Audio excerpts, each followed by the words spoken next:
নবীকে মানিলে আল্লাহ মানা হয়, নবীকে চিনিলে আল্লাহ চিনা হয়। আল্লাহ মানা নবী মানা নয়, নবী মানলে আল্লাহ মানা হয়। বলেন আল্লাহ মানা নবী মানা নয়, নবী মানলে আল্লাহ মানা হয়। কালিমা আজানে নবীর নাম, নবীজি নিজেই তো ঈমান ইসলাম। মারহাবা। কালিমার মধ্যে আমার নবীর নাম মুবারক আছে কি নাই? কালিমার মধ্যে যদি নবীর নাম মুবারক নেওয়া না হয় কালিমাই হবে না। কথা বলেন ঠিক কি না?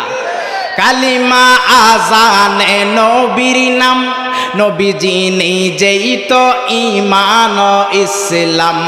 নবী ছাড়া ধর্ম নাহি হয়, নবী ছাড়া কর্ম নাহি হয়। আল্লাহ মানা নবী মানা নয়, নবী মানলে আল্লাহ মানা হয়। বলেন আল্লাহ মানা নবী মানা নয়, নবী মানলে আল্লাহ মানা হয়।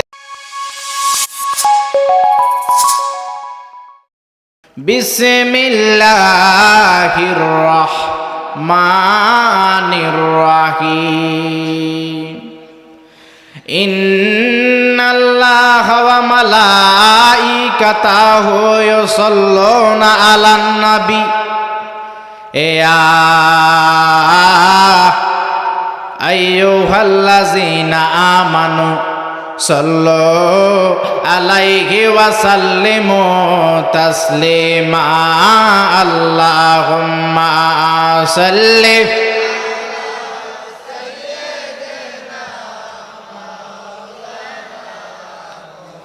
ওয়া আলা আলি।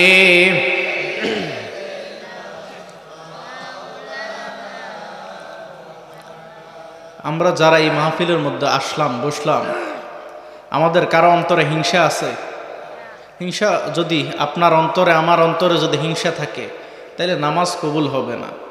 তো আমরা এই মাহফিলে আসলাম, বসলাম, হিংসা অহংকার যদি রেখে এই মাহফিলে বসি, এই মাহফিলে বসার কোনো ফায়দা নাই। কথা বলেন ঠিক কি না? যারা পিছনে আসেন, এই যে সামনে খালি জায়গাটুকু আমার নবীর মহব্বতে পূরণ করুন। মাহফিলে আদবটা একটু রক্ষা করেন।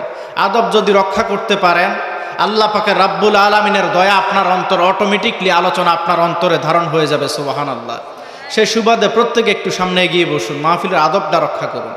আমরা মুসলমান ইমানদার, আগে আদব লাগবে। আদব লাগলে তারপরে আদব যদি আপনার অন্তরে থাকে, নবীর মহাব্বত অটোমেটিকলি পয়দা হয়ে যাবে। মহাব্বতে প্রত্যেকে সামনে আসুন। মাশাআল্লাহ, সুন্দর। আল্লাহুম্মা সাল্লি মাওলানা, একটু পরে, ওয়া আলা আলি।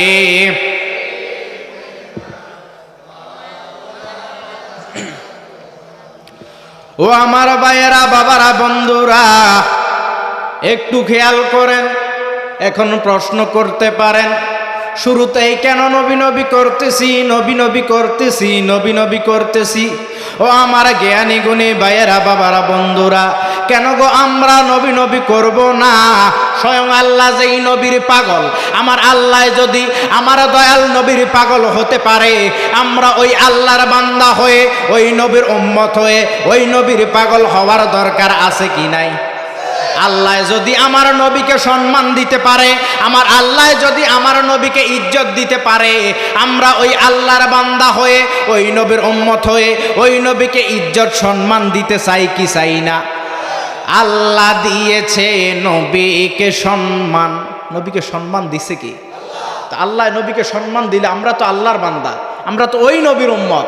তা আল্লাহর বান্দা হয়ে, ওই নবীর উম্মত হয়ে আমরা ওই নবীকে ইজ্জত সম্মান দিতে চাই কি চাই না? চাইলে প্রাঞ্জল ভাষায় মোহাব্বত নিয়ে প্রত্যেকে বলেন, আল্লাহ দিয়েছে নবীকে সম্মান, আল্লাহ দিয়েছে নবীকে সম্মান, তোমার হিংসায় হবে কি? আমার আল্লাহ পাক রাব্বুল আলামিন যখন আদম নবীকে জান্নাতের মধ্যে জায়গা দিলেন, আদম নবীকে যখন আমার আল্লাহ পাক রাব্বুল আলামিন জান্নাত থেকে দুনিয়ার মধ্যে পাঠায়া দিলেন, আদম নবী একটা ডাক দিয়া কয়, দয়াল আল্লাহ ও ছিলাম জান্নাতে, পাঠায়া দিলা দুনিয়াতে। ও দয়াল আল্লাহ, ছিলাম আমি আদম জান্নাতে, জান্নাতের মধ্যে ছিল অসংখ্য লাইটিং এর ব্যবস্থা, অসংখ্য আলোর ব্যবস্থা, অসংখ্য নূরের ব্যবস্থা। ও দয়াল আল্লাহ, পাঠায়া দিলা দুনিয়াতে, দুনিয়াতে এসে দেখতেছি গভীর অন্ধকার। আমার কাছে ভালো লাগে না, আমার কাছে ভয় লাগতেছে। আমার আল্লাহ ডাক দিয়া কয়, আদম রে, ইরে আদম, চিন্তা করেন না, পেরেশান হইেন না, আপনি আদমের খেদমতে আমি আল্লাহ জিব্রাইল আমিনকে পাঠায়া দিলাম। সুবহানাল্লাহ। জিব্রাইল আমিন যখন আদম নবীর সামনে আসলেন, এসে জিব্রাইল আমিন আজান দিলেন, আল্লাহু আকবার, আল্লাহু আকবার। যখন আশহাদু আন্না মুহাম্মাদুর রাসূলুল্লাহ সাল্লাল্লাহু আলাইহি ওয়াসাল্লাম পড়লেন রে, এইভাবে জিব্রাইল আমিন আজান শেষ করে দিলেন। আদম নবী ডাক দিয়া কয়, জিব্রাইল রে, এই মুহূর্তে তুমি কি এক মধুমাখা নাম নিলা রে, যেই নাম আমি জান্নাতের পাতায় পাতায় দেখতে পাইলাম। সুবহানাল্লাহ। ওই নামটাই তো ছিল মুহাম্মদ। সুবহানাল্লাহ। মুহাব্বতে আল্লাহুম্মা সাল্লি, মাশাআল্লাহ, মাওলানা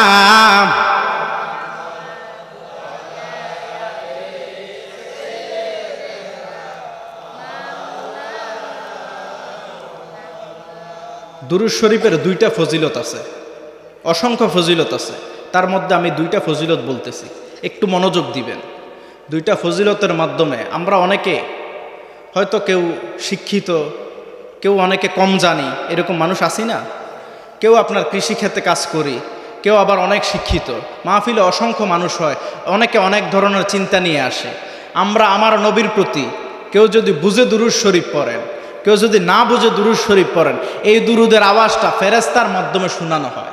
আর আপনি আমি যদি মাহফিলের ময়দান থেকে আমার নবীর প্রতি যদি মুহাব্বতের সহিত দুরূদ শরীফ আদায় করি, নবী বলে, তুমি যে মুহাব্বত নিয়া আমি নবীর প্রতি দুরূদ শরীফ আদায় করতেছ, এই মুহাব্বতের টানে আমি দয়াল নবীজি মদিনা থেকে তোমার দুরূদের আওয়াজ শুনতে পাই। সুবহানাল্লাহ। আমাদের দুরূদের আওয়াজ আমার দয়াল নবী শুনুক, এটা আমরা চাই কি চাই না? চাইলে প্রাঞ্জল ভাষায় দিল থেকে, প্রাণ থেকে, মন থেকে ওই নবীর প্রতি দুরূদ শরীফ পড়ুন। আল্লাহুম্মা সাল্লি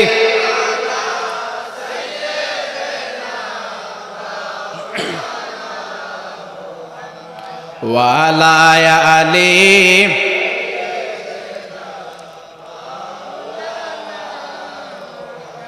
নবীকে মানিলে আল্লাহ মানা হয়, নবীকে চিনিলে আল্লাহ চিনা হয়। আল্লাহ মানা নবী মানা নয়, নবী মানলে আল্লাহ মানা হয়। সুবহানাল্লাহ। আল্লাহ পাক রব্বুল আলামিন সূরা হুজরাতের 15 নম্বর আয়াতের মধ্যে বলেন, ইন্নামাল মুমিনুনা আল্লাযীনা আমানু বিল্লাহি ওয়া রাসূলিহি, যারা আল্লাহ তার রাসূলের প্রতি ঈমান এনেছে তারা প্রকৃত মুসলমান, ঈমানদার হয়ে গেছে। সুবহানাল্লাহ। আমাদের অন্তরে নবীর মহব্বত আছে কি নাই? থাকলে জবানটা ছেড়ে দিয়ে আমার সঙ্গে প্রত্যেকে বলুন, নবীকে মানিলে আল্লাহ মানা হয়, নবীকে চিনিলে আল্লাহ চিনা হয়। আল্লাহ মানা নবী মানা নয়, নবী মানলে আল্লাহ মানা হয়। বলেন, আল্লাহ মানা নবী মানা নয়, নবী মানলে আল্লাহ মানা হয়। কালিমা আজানে নবীর নাম, নবীজি নিজেই তো ঈমান ইসলাম। মারহাবা। কালিমার মধ্যে আমার নবীর নাম মুবারক আছে কি নাই? কালিমার মধ্যে যদি নবীর নাম মুবারক নেওয়া না হয়, কালিমাই হবে না। কথা বলেন ঠিক কি না? কালিমা আজানে নবীর নাম, নবীজি নিজেই তো ঈমান ইসলাম। নবী ছাড়া ধর্ম নাহি হয়, নবী ছাড়া কর্ম নাহি হয়। আল্লাহ মানা নবী মানা নয়, নবী মানলে আল্লাহ মানা হয়। বলেন, আল্লাহ মানা নবী মানা নয়, নবী মানলে আল্লাহ মানা হয়। আল্লাহুম্মা সাল্লি,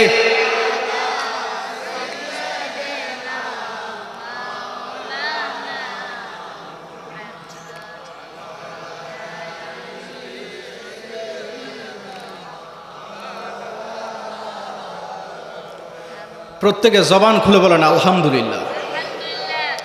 প্রত্যেকে আদায় করেন নাই। আলহামদুলিল্লাহ যে কেমন ফজিলত যদি জানতেন, জবানটা ছেড়ে দিয়ে প্রত্যেকে আলহামদুলিল্লাহ আদায় করতেন। এই আলহামদুলিল্লাহর কেমন ফজিলত, আলহামদুলিল্লাহর ফজিলত বলতে গেলে অনেক সময়ের দরকার। যাই হোক, মুসা নবীর সময়ে, মুসা নবীর আমলে হাঁস আছেন আমাদের এলাকায়, এটা তো গ্রাম এলাকা, আমরা অনেকে হাঁস পালি, অনেকে মুরগি পালি। মুসা নবীর জামানার মধ্যে হাঁস জাতি আল্লাহ পাক রাব্বুল আলামিন 10 বছর বৃষ্টি দেয় না। কত বছর? 10 বছর বৃষ্টি দেয় না। তো এই হাঁস জাতি ওরাও তো আমার আল্লাহর একটা সৃষ্টি, কথা বলেন ঠিক কিনা? হয়তো আমরা আল্লাহ পাক রাব্বুল আলামিন আমাদেরকে স্পেশাল মর্যাদা দিয়েছেন, যেটা আমরা বনি আদমকে দিয়েছেন। ওই হাঁস জাতি আল্লাহকে প্রশ্ন তো করতে পারে না। হাঁস জাতি মুসা নবীকে প্রশ্ন করলো, হে আল্লাহর নবী, আল্লাহ পাক রাব্বুল আলামিন যে এই দুনিয়ার মধ্যে আজকে 10 বছর বৃষ্টি দেয় না, আমাদের তো অশান্তি লাগতেছে, আপনি আল্লাহকে প্রশ্ন করবেন আল্লাহ বৃষ্টি দিবে কবে? তো মুসা নবী আমার আল্লাহর সঙ্গে প্রত্যেক দিন 1000 কথা বলতেন। কত হাজার? 1000 কথা বলতেন। 1000 কথা শেষ, মুসা নবী এবার বলতেছে, ও দয়াল আল্লাহ, আপনার কাছে আপনার ছোট্ট সামান্য হাঁস জাতি জানতে চাইছে, আপনি আল্লাহ বৃষ্টি দিবেন কবে? আপনি নাকি 10 বছর বৃষ্টি দেন না। আল্লাহ পাক রাব্বুল আলামিন বলতেছে, হাঁস জাতিকে তুমি বলে দিও যে আগামী 5 বছর বৃষ্টি হবে না। আল্লাহু আকবার। তো মুসা নবী চলে আসলেন দুনিয়ার মধ্যে। তুর পাহাড় থেকে যখন আসলেন, হাঁস জাতিরা একটা হাঁস মুসা নবীকে প্রশ্ন করলো, ইয়া রাসূল আল্লাহ, হে মুসা নবী, আপনি যে আল্লাহকে প্রশ্ন করছেন, আমার আল্লাহ আমাদের হাঁস জাতিদের উত্তর দিছেনি। মুসা নবীকেও দিছে। হাঁস জাতি আবার বলতেছে আলহামদুলিল্লাহ। তো এবার মুসা নবী বলতেছে, আমি তো এখনো উত্তর তোমাদেরকে শুনাই নাই, এর আগেই তোমরা বলতেছো আলহামদুলিল্লাহ। সঙ্গে সঙ্গে আমার আল্লাহ পাক রাব্বুল আলামিন মুসা নবীকে বলে দিলেন, আমি তো তোমাকে বললাম যে আগামী 5 বছর বৃষ্টি হবে না, আমার বাজেটে কোনো বৃষ্টি নাই। হাঁস জাতি যে বলছে আলহামদুলিল্লাহ, আমি আল্লাহর কুদরতি কলিজা ঠান্ডা হয়ে গেছে। সুবহানাল্লাহ। 2 মিনিটের মধ্যে আল্লাহ পাক রাব্বুল আলামিন দুনিয়ার জমিনের মধ্যে বৃষ্টি দিয়া অসংখ্য পানি, অগণিত পানি এই দুনিয়ার জমিনে ভাসাইয়া দিছে। সুবহানাল্লাহ। তো আলহামদুলিল্লাহর ফজিলত আছে কি নাই? খানার শুরুতে নাই বিসমিল্লাহ, খানার শেষে নাই আলহামদুলিল্লাহ। দাবি করি আমরা মুসলমান। কথা হয়তো খারাপ লাগতেছে, আপনাদের খারাপ হয়তো লাগতে পারে। আমি অধমকে অসংখ্য যুবক মহব্বত করে। আমি অধমের কারণে যদি যুবকরা 5 ওয়াক্ত নামাজি হয়, এর চাইতে আর বেশি কোনো কিছুর দরকার আছে আমার? এই অল্প বয়সে আপনাদের দোয়াতে অনেক মানুষ মহব্বত করে, শুধু আপনাদের দোয়াতে। আল্লাহ পাক রাব্বুল আলামিন যাতে আমাকে ইসলামের জন্য কবুল করে, জবান খুলে বলে না আমি। প্রত্যেকে একটু দুরূদ শরীফ পড়ুন। আল্লাহুম্মা সাল্লি মাওলানা ওয়া আলা আলি।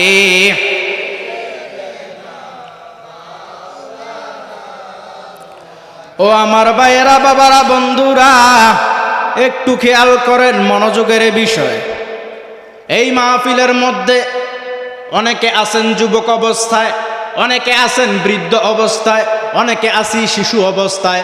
বাজান আমার একটু খেয়াল করবেন মনোযোগের বিষয়। 17 বছরের একজন যুবক, সে কি করত? 5 ওয়াক্ত নামাজ আদায় করত। আমার নবীর প্রতি প্রত্যেক দিন 500 বার দুরূদ শরীফ আদায় করত। জবান খুলে বলেন মারহাবা।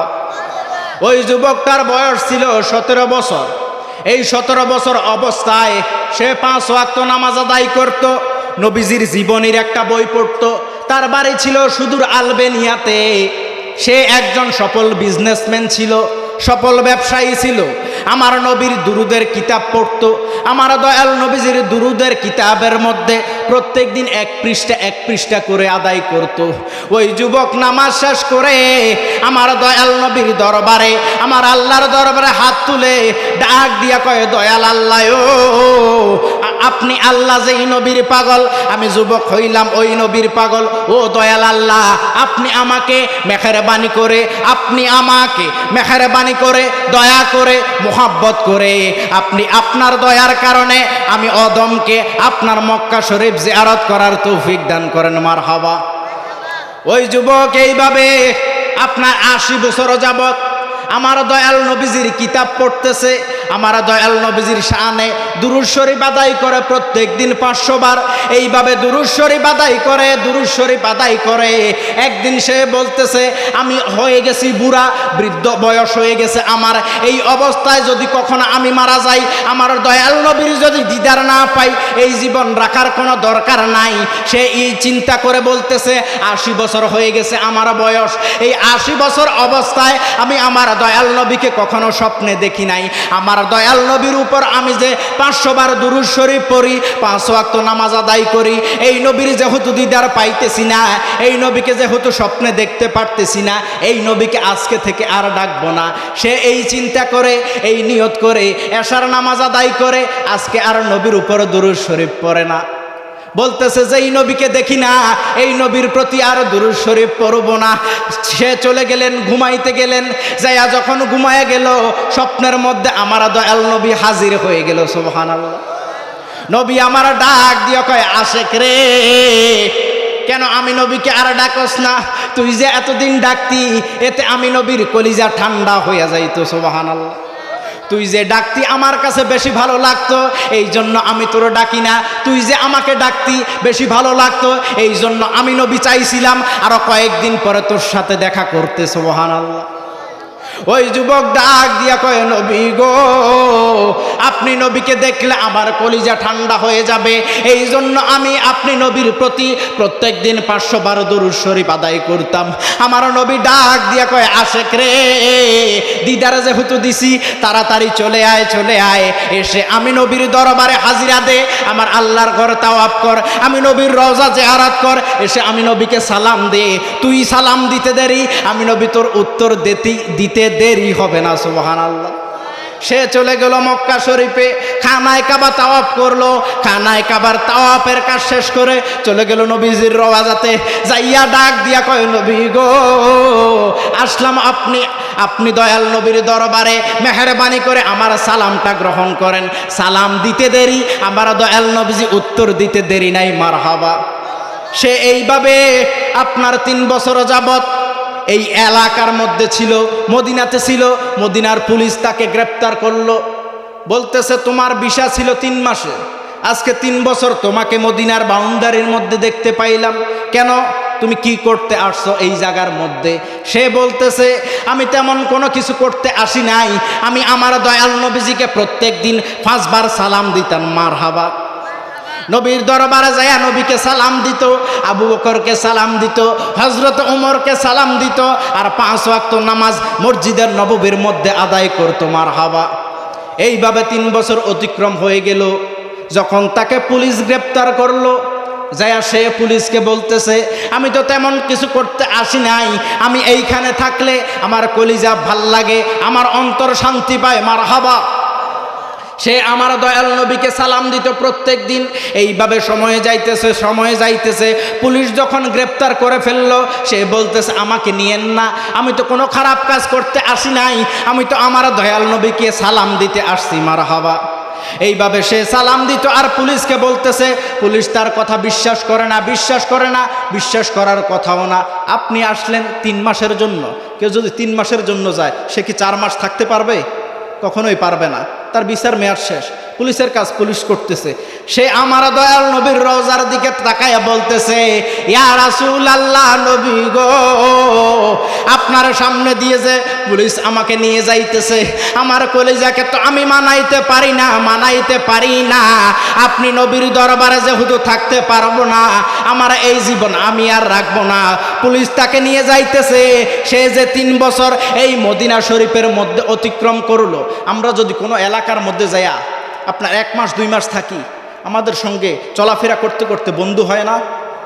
তো তার একজন বন্ধু দেখলো সে পুলিশের গাড়ির মধ্যে, সে যায়া পুলিশকে বলল, আপনি কেন তাকে গ্রেপ্তার করলেন? সে তো নির্দোষ, সে একজন সফল ব্যবসায়ী, সমস্ত কিছু ত্যাগ করে আসলো নবীজির রওজাতে, আপনি তো তাকে গ্রেপ্তার করতে পারেন না। পুলিশ তার আইন দেখাইয়া যখন তাকে গ্রেপ্তার করলো, ওই লোকটা বলতেছে সে অনেক ভালো, তাকে গ্রেপ্তার করার দরকার নাই। এই চিন্তা করে এই কথা যখন পুলিশকে বলল, সে বলতেছে, পুলিশ বাইরে, আমি অন্য কোনো মোহাব্বতে আসি নাই, অন্য কোনো মোহাব্বতে আসি নাই, আমি তো আসছি আমার নবীর দিদার পাওয়ার জন্য। সুবহানাল্লাহ। যখন সে এই কথা বলতেছে, পুলিশ মানাইতে পারে না, পুলিশের মনকে মানাইতে পারে না।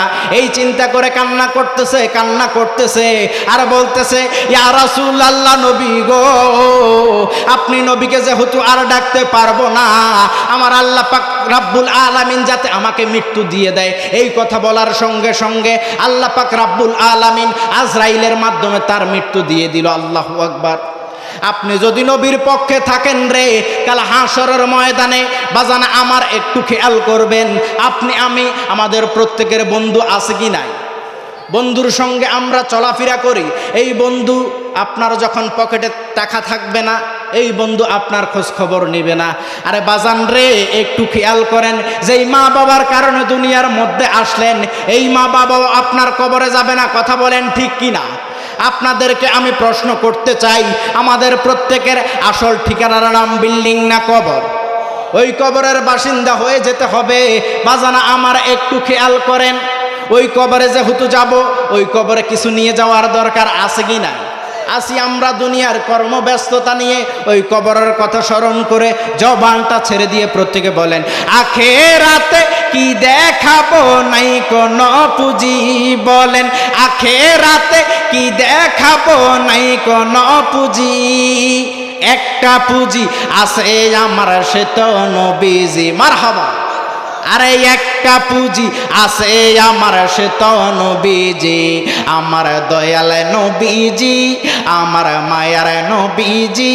বলেন, দয়াল নবীজি, আমার মায়ার নবীজি, আমায় একটু দিদার দিতে হয়ে যাও রাজি। আমরা প্রত্যেকে দয়াল নবীর দিদার পেতে চাই কি চাই না? নবীর দিদার ছাড়া তো কেউ জান্নাতে যেতে পারবো না। নবীর দিদার পাওয়ার আশায় জবানটা ছেড়ে দিয়ে প্রত্যেকে বলেন, আমার দয়াল নবীজি, আমার মায়ার নবীজি। বলেন, দয়াল নবীজি, আমার মায়ার নবীজি, আমায় একটু দিদার দিতে হয়ে যাও রাজি। হায় হায় কে যাও তুমি মদিনাতে ও নৌকার মাঝি, যার কাছে যাইবাই আমি তাহাকে খুঁজি। আমার দয়াল নবীজি, আমার মায়ার নবীজি। বলেন, দয়াল নবীজি, আমার মায়ার নবীজি, আমায় একটু দিদার দিতে হয়ে যাও রাজি। হায় হায় আখেরাতে কি দেখাবো নাই কোনো পুঁজি? বলেন, আখেরাতে কি দেখাবো নাই কোনো পুঁজি? আমায় একটু দিদার দিতে হয়ে যাও রাজি। আমার দয়াল নবীজি, আমার মায়ার নবীজি। বলেন, দয়াল নবীজি, আমার মায়ার নবীজি, আমায় একটু দিদার দিতে হয়ে যাও রাজি। প্রত্যেকে জবান খুলে বলেন মারহাবা। ও আমার ভাইয়েরা, বাবারা, বন্ধুরা, একটু খেয়াল করেন, কথা বলতে চেয়েছিলাম মূসা নবীর কথা বলেন ঠিক কিনা? আল্লাহর নবী হযরত মূসা কালিমুল্লাহ আমার আল্লাহর সঙ্গে প্রত্যেক দিন কথা বলতেন। আল্লাহর নবী হযরত মূসা কালিমুল্লাহর এমন একজন উম্মত ছিল, যেই উম্মতটাকে আমার আল্লাহ পাক রাব্বুল আলামিন এই দুনিয়াতে হায়াত দিলেন 200 বছর। কত বছর? আল্লাহর নবী হযরতে মূসা কালিমুল্লাহর ওই উম্মতটাকে আমার আল্লাহ পাক রাব্বুল আলামিন এই দুনিয়াতে হায়াত দিলেন 200 বছর। 200 বছর থাকাকালীন ওই মূসা নবীর ওই উম্মত এই দুনিয়াতে 200 বছর ছিল। অন্যায় বলেন, অত্যাচার বলেন, সুদ বলেন, ঘুষ বলেন, যত রকম নিকৃষ্ট কাজ আছে ওই মূসা নবীর উম্মত এই দুনিয়াতে 200 বছর থাকাকালীন করেছে। যখন আমার কামলিওয়ালা দয়াল নবী মায়ার নবীর নাম মোবারক শুনলো রে, সঙ্গে সঙ্গে কুররাতু আইনি বিকা ইয়া রাসূলুল্লাহ সাল্লাল্লাহু আলাইহি ওয়াসাল্লাম পরে যখন চুমা খাইলো, আমার আল্লাহ ডাক দিয়া কয়, মূসা রে, ইরে মূসা, আমি আল্লাহ যেই নবীর পাগল, তুমি মূসা নবীর ওই উম্মতটা ওই নবীকে তাজিম করেছে, ওই নবীকে সম্মান করেছে, এতে আমি আল্লাহর কুদরতি কলিজা ঠান্ডা হয়ে গেছে। আমি আল্লাহ তার 200 বছরের গুনাহ মাফ করে দিলাম। সুবহানাল্লাহ। মুসা নবীর উম্মত হইয়া যদি 200 বছরের গুনাহ আমার নবীকে ইজ্জত করার কারণে আল্লাহ মাফ করতে পারে, আমরা তো ওই নবীর উম্মত হয়ে আমাদের গুনাহ আমরা মাফ করতে চাই কি চাই না? এ মুসা নবীর উম্মত একজনা, সে যে 200 বছর করলো গুনাহ। বলেন মুসা নবীর উম্মত একজনা, সে যে 200 বছর করলো গুনাহ। হায় হায় নবীর নাম মুবারক চুমায় পাইল পরিত্রাণ। বলেন নবীর নাম মুবারক চুমায় পাইল পরিত্রাণ। আমি যেন করতে পারি নবীকে সম্মানে, বলেন আমি যেন করতে পারি নবীকে সম্মানে। হায় হায় হাবিব আসবে ধরা দামে, মুহাম্মদ আহমদ নামে।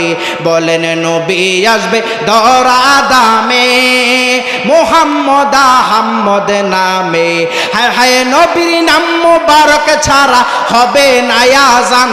বলেন নবীর নাম মুবারক ছাড়া হবে না আযান। আমি যেন করতে পারি নবীকে সম্মানে, বলেন আমি যেন করতে পারি নবীকে সম্মান। প্রত্যেকে জবান খুলে বলেন মারহাবা।